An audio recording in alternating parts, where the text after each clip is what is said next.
Hello everyone. So in part 1, we talk about how users understand AI, and part 2 will be about something more harder. This is where AI doesn't just respond, it acts, it recommends, it autofills, even sometimes it decides when user didn't even click. And this is where most of the AI products fails, not because model is better, but because UX doesn't protect the users.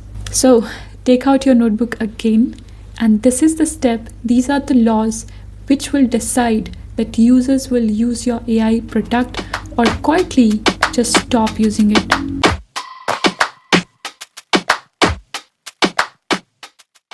Law number 1: AI must always be reversible. Here's a simple rule: if AI can take an action, the user must be able to undo it.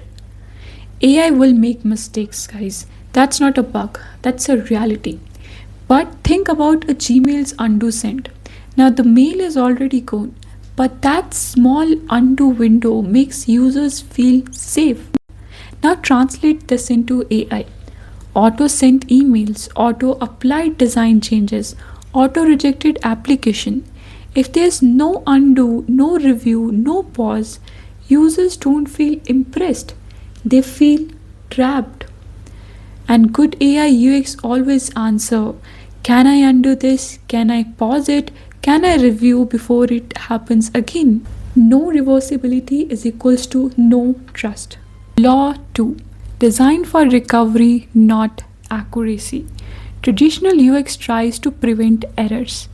AI UX can't. AI will misunderstood context, hallucinate confidently, make almost correct decision. So the real design question is, how fast can the user fix this? Bad AI UX says regenerate. Good AI UX says fix facts, change tone, shorten it, edit this part. The difference matters here a lot. The best AI product makes fixing problem feels normal, not embarrassed. Law 3: predictability is more important than intelligence. This is something most people don't realize. Users prefer a slightly weaker AI that behaves consistently over a powerful AI that surprises them every time. Why? Because unpredictability feels unsafe. If the same prompt gives wildly different results, users stop trusting the system even if some outputs are brilliant. That's why good AI UX will explain why something happened, references your past behaviors, keep patterns stable. Users don't want magic, they want something they can mentally model. Law 4: the moment AI acts proactively, fear increases. As soon as AI does something without being asked, user anxiety goes up. We optimized this for you. We updated this automatically. We applied changes in the background. Helpful? Maybe. Comforting? Not really. Good AI UX follow a simple structure. What changed? Why it changed? How to undo or disable it. Silence is the problem here. Law 5: clear limits build more trust than big claims. This one feels backward, but it works every time. That's why a good product says this is a suggestion, not a decision. Please review it before publishing. This may be incorrect. As designer, we shouldn't hide any AI boundaries. Trust doesn't come from pretending that AI is perfect.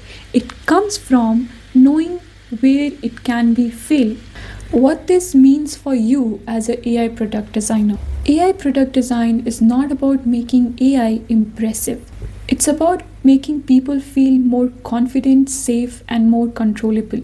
Remember that great AI designers design undo before delight, prioritize recovery over accuracy, reduce fear when AI acts alone, and set clear boundaries around autonomy. And in upcoming videos, we will apply these laws into real products because that's separate you from being a good designer from the average designers.